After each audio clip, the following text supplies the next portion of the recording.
Escola Literária, Classicismo. Olá pessoal, tudo bem? Eu sou a Carmen e hoje eu venho falar da terceira escola literária. Quem não sabe do que eu tô falando, eu vou durante este ano de 2022 fazer um vídeo para cada escola literária atendendo o pedido de vocês. Aí vocês também pediram para que a ordem fosse cronológica. Então já falei do trovadorismo, do humanismo, agora classicismo. Tá bom? Antes de começar a falar dessa escola, eu vou pedir para você se inscrever neste canal, caso ainda não seja inscrito, e que me siga no Instagram, o Que Vi do Mundo, e também curtir este vídeo, caso o tema te interesse, ou se você não gostar do classicismo, enfim, gostar de aprender mais sobre literatura de modo geral, tá bom? Agora, bora lá. Acho que este vídeo vai ser um pouco mais curto, por quê? Porque na escola anterior, que era o humanismo, eu dei todo o contexto da época, né? A gente está falando do século XVI. Século XVI, o que? Historicamente, Renascimento. Aquele vídeo ficou um pouco maior, né? Tem 20 e tantos minutos, porque eu apresentei bem o contexto, as características do Renascimento. Então, aqui a gente está neste mesmo contexto, né? O humanismo foi do século XV ao XVI. Tem gente que fala que é 14 ao 16, não tem muita precisão sobre isso, mas também não tem importância, você entendendo as características do período é o que importa. E o classicismo, século XVI. Só para refrescar a memória de vocês, eu vou retomar, sem explicar tanto, porque eu já expliquei no outro vídeo, algumas características deste contexto. Então, por que classicismo? O nome já é bem revelador. Classicismo porque é uma retomada dos valores clássicos da cultura greco-romana, né? Eu expliquei isso bastante no vídeo sobre o humanismo. A Europa Ocidental entrou em contato com os árabes, né? Na verdade, já estava em contato há um tempo, só que dessa vez de maneira mais sistemática, e os árabes haviam protegido, não havia destruído, muito pelo contrário, havia reverenciado a cultura greco-romana, coisa que na Idade Média isso foi feito? Foi, mas não da mesma forma, né? Então a igreja, ela preservou algumas coisas e mesmo tendo preservado, ela não divulgava, então ficava para ela usava algumas coisas, lançava a mão de algumas coisas, ressignificava e tal. O que a igreja na Idade Média preservou da cultura greco-romana não foi de acesso público farto a ponto de as pessoas estudarem, se desenvolverem, tal qual foi no Oriente. No Oriente, norte da África e tudo mais, havia inclusive centros de estudos, né, em que eles se debruçavam sobre a cultura greco-romana, né? O Código Justiniano para direitos, todos os estudos de matemática, geometria, medicina dos gregos, os povos do Oriente, eles se basearam naquilo tudo, somado com o que eles já conheciam, né? E desenvolveram várias coisas. E graças a eles é que, né, Portugal e Espanha chegaram aqui à América, porque eles desenvolveram vários instrumentos de mensuração com base aí em estudos, né, da natureza. E aqui do lado ocidental as coisas estavam mais paradas, menos desenvolvidas. Então, assim, teve essa retomada, essa revalorização da cultura greco-romana, principalmente da cultura grega, mais ainda da cultura grega do que da cultura romana. O ideal de beleza era o ideal grego, da cultura antiga. E a produção da época, né, a produção cultural de modo geral, não só literária, a produção cultural da época também era pautada pela cultura clássica, principalmente a cultura grega. É claro que esse contexto não se deu só pelo contato com os árabes, né, que mantiveram e desenvolveram a cultura greco-romana. Também uma série de fatores ali, uma conjuntura de fatores do contexto ajudou a isso se desenvolver, né, o classicismo se desenvolver. Então, assim, a gente já tinha uma igreja com menos força, né, a igreja católica tinha um pouco menos de força. Depois ela até deu um twist, né, com a Contra-Reforma e tal, mas de todo modo, mesmo havendo Contra-Reforma, aquele poder monolítico que ela tinha já não era da mesma forma. Ela ainda tinha muito poder, mas não era monolítico mais. A gente tinha aí a Reforma Protestante e a gente tinha vários teóricos aí da teologia, Calvino, Lutero e tal. E a gente tinha muitos países que já não aderiam mais ao catolicismo, né? O norte da Europa, boa parte do norte da Europa já não aderia mais. Então, assim, é uma perda de terreno, né? É claro que nos países em que a Igreja Católica continua forte, como o sul da Europa, França, Itália, Portugal, Espanha, ela estava com força total, né? Mas perdeu o terreno aí em outros países e tal. Então, a imprensa de Gutenberg, assim, uma série de fatores, uma conjuntura de fatores, desenvolvimento científico, né? Uma preocupação com isso, uma valorização da natureza, uma conjuntura de fatores que fez com que o momento fosse propício a isso. Uma coisa que eu esqueci de falar, acho que no vídeo passado, sobre o humanismo, é que foi neste período que museus de arte surgiram, recuperaram da antiguidade clássica a ideia de museu, né? Na antiguidade clássica, museu era uma espécie de templo para honrar as musas, né? Museu vem de musa. Neste momento recuperaram este conceito de museu, um templo só que para cultuar a arte, artes plásticas de modo geral. Aí surgiram os museus de arte, a burguesia e a nobreza ficaram assim disputando, né? Surge a figura do mecenas, o merchan, porque a burguesia tinha dinheiro, mas não tinha conhecimento, né, não tinha educação cultural, né, artística e tal.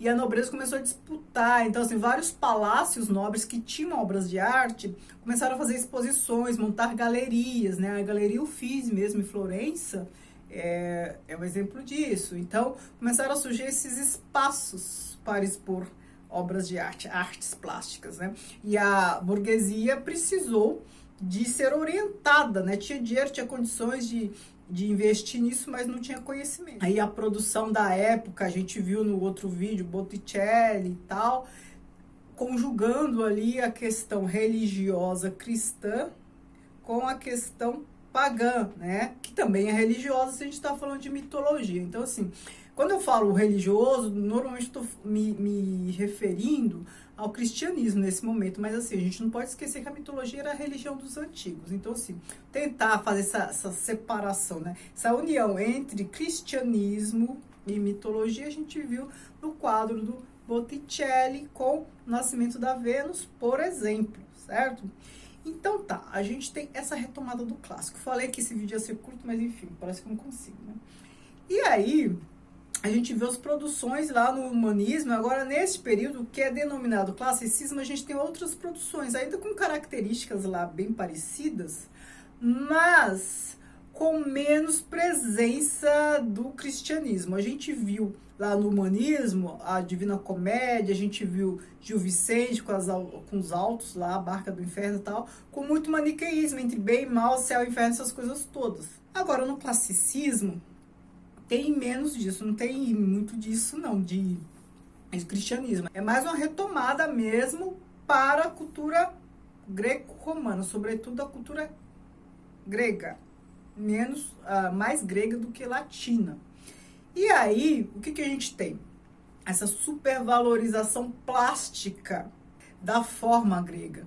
Essa busca do belo, tendo o grego como, né, aquelas estátuas gregas como um ideal de beleza.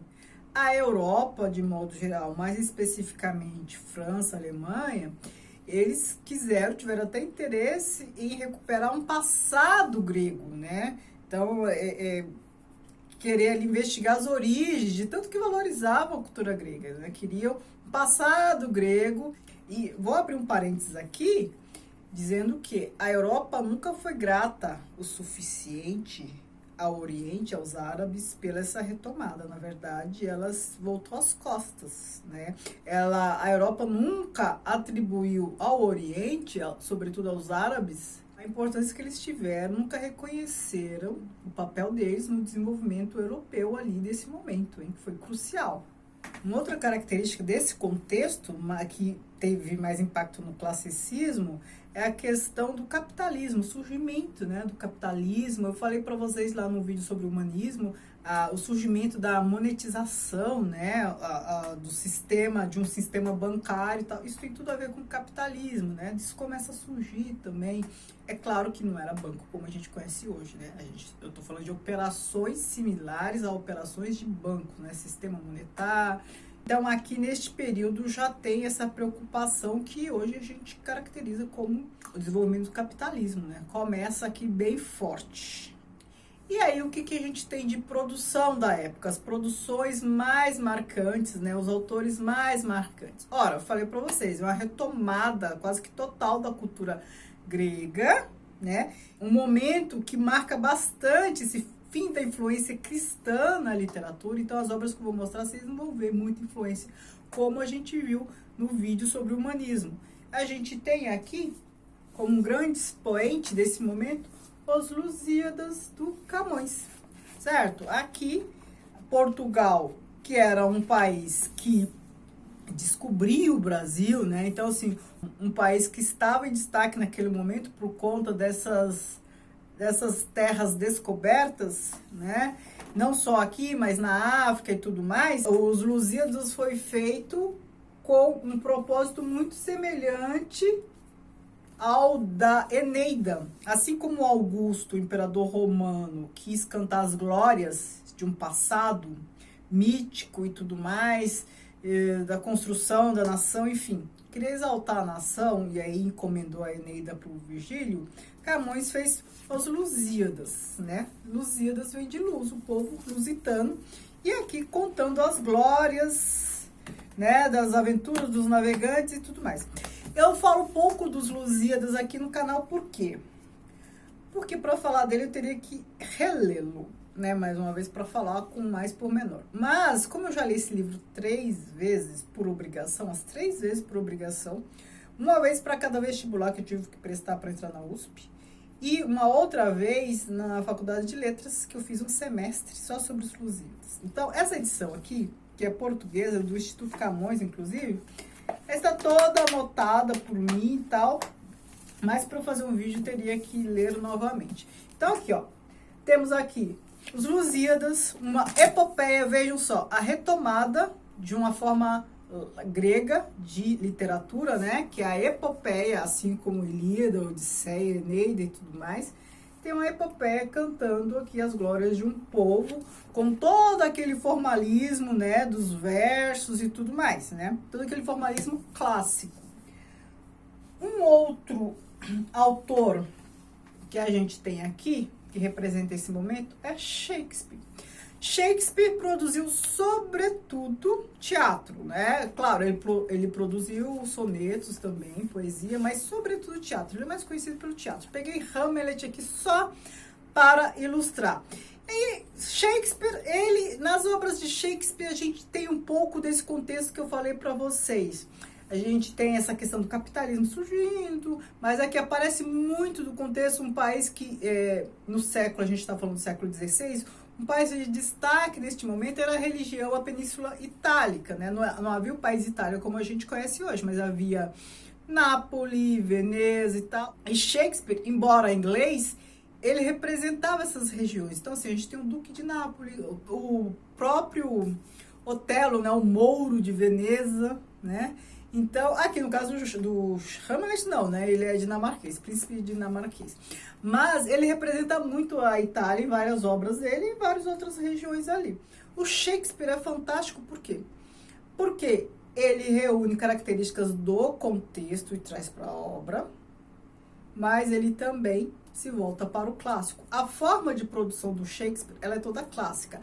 O teatro do Shakespeare, ele é rimado em forma de poema. Eu falei para vocês que a poesia dramática, né, é o que evolui para o teatro. Então, Shakespeare produzia tal qual orienta a poética de Aristóteles. Todas aquelas questões, né, prescritivas de Aristóteles, Shakespeare seguia. É claro, ele não produzia drama como Eurípides, Ésquilo, Sófocles. Não. Ele segue as diretrizes e atualiza, né, no seu contexto. Ele é maravilhoso por essas e outras coisas.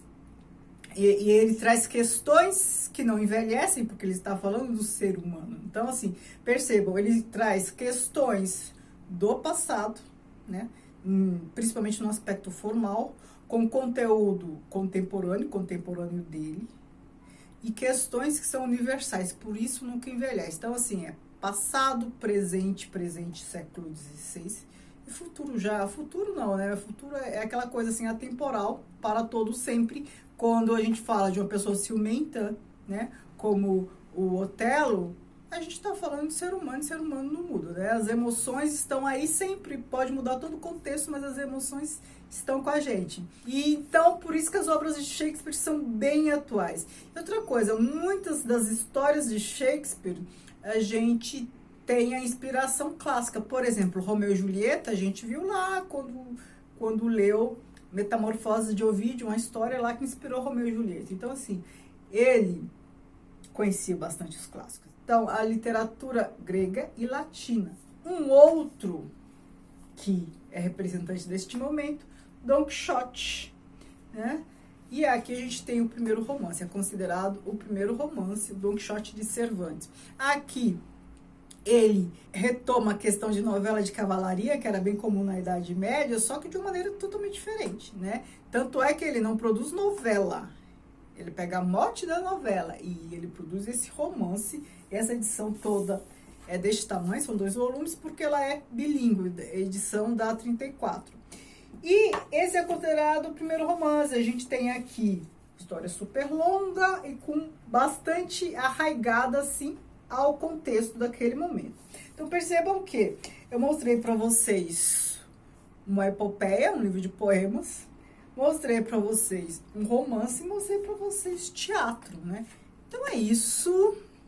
Me digam o que vocês já leram dessa escola estética, o que vocês já leram dessas obras. Eu imagino que dessa escola estética vocês já devem ter lido bastante coisa, mas porque Shakespeare produziu bastante. E é uma escola bem mais próxima da gente, principalmente porque a gente já tem aqui essas 3 formas literárias. Então, se quem gosta de teatro, quem gosta de poesia, já tem o romance aqui, que já começa a agradar mais, né? Já tem a prova. Muito obrigada por assistirem. Um beijo.